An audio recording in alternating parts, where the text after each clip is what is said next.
This is a vase that screams, this was the deep dark. That is terrifying! And this is every feature missing from 1.19.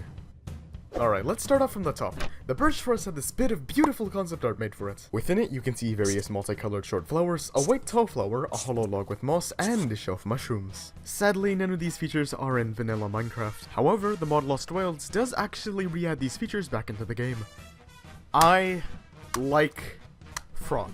They're pretty nice, and are in fact the first amphibian ever announced for Minecraft. So eat your heart out, Axolotl, because you can regenerate. But the ones we see now wandering our worlds are far from the first draft, with them having plenty of previous work-in-progress designs, like this one based off of a poison dart frog, or even this thoroughly ancient design from the Swamp Biome book back in 2019. Even the frog's mechanics are changed, with them at one point being intended to eat the missing firefly mob, which were removed because fireflies are often poisonous to frogs, making this the second time Mojang has fed small animals poisonous substances. One mob that does appreciate cookies, however, is the LA, which went through a round of redesigns with different shapes and colors, some of which appear in the Minecraft Legends promotional material. Personally, I like our blue allays, which were originally going to spawn in forests, though according to Mojang, it was changed to woodland mansions to fit the theme of companionship, because nothing says friends more than a wet dungeon.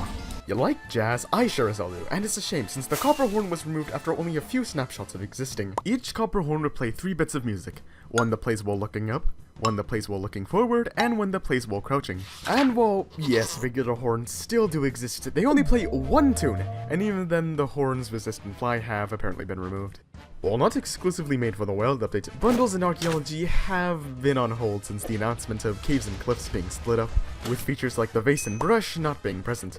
So, sadly, there will be no reenactments of the temple scene from Indiana Jones for the foreseeable future. Unless...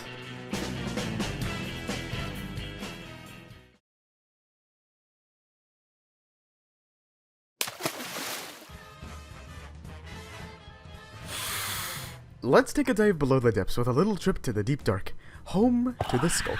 A vast living network of unspeakable something, but truth be told, this block set is missing one member, and that's a rather strange skulk jaw as I call it. It seems to resemble a set of teeth in the ground, and I believe was likely intended as a trap for the skulk before the ancient cities. On topic of teeth, this iteration of the skulk is literally made of just teeth and bones, which dives very much into body horror. Even more vomit-inducing was the trypophobia theme, which is described as leaking void through its pores. Likely related to the more standard void and hollowed theme, the latter likely having this as its warden. Named the Hollowed. This version's likely intended to be some deranged animal, judging by the bat-like face on the corner. Although in other iterations, it resembles some deranged koala bear that had the Australia finally get to it. Returning back to Skulk, there's the rather interesting corruption concept, which would have spread in a geometric pattern. I suspect that the Stalker Warden is the one tied to this, which in itself seems to be similar to the Shade. These designs are united by the fact that they could all transform. I like the looks of this guy with his oddly villager-like form, so I turned him into a 3D model. If you want to see more of him plus my other art, go check out my Twitter. But that's an aside, there are some other miscellaneous designs like the Rust Skulk alongside the Wither, Crying Obsidian, and Lush-themed Warden. Alongside the... wait. No.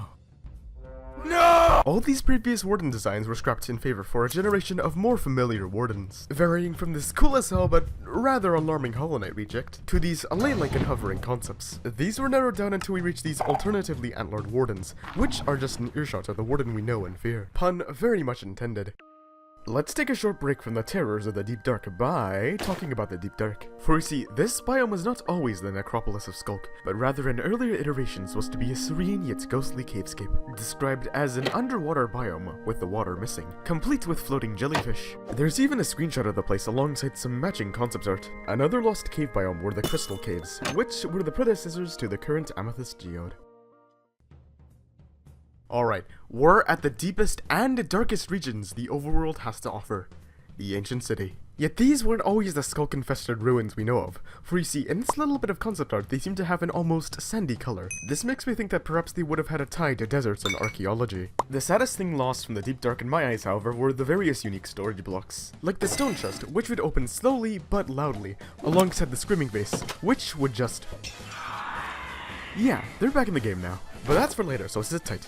These would have a pair of gameplay dynamics around them, the stone chests having to be opened whilst the players would ring a large bell to distract the Warden. The Vases would have had similar gameplay, with them being defended by parkour courses. The player would then have to carefully jump, avoiding making noise as they did so. When the vase was finally broken, it would scream, which would alert any sensors, shriekers, or wardens of the player's presence. My friend 8-Sided Square has changed up some of the mechanics and has turned it into a proper feature. But first, like, subscribe, and hit the bell for notifications, and give me a comment since it helps out the channel by a lot. Now, without any further ado, let's begin.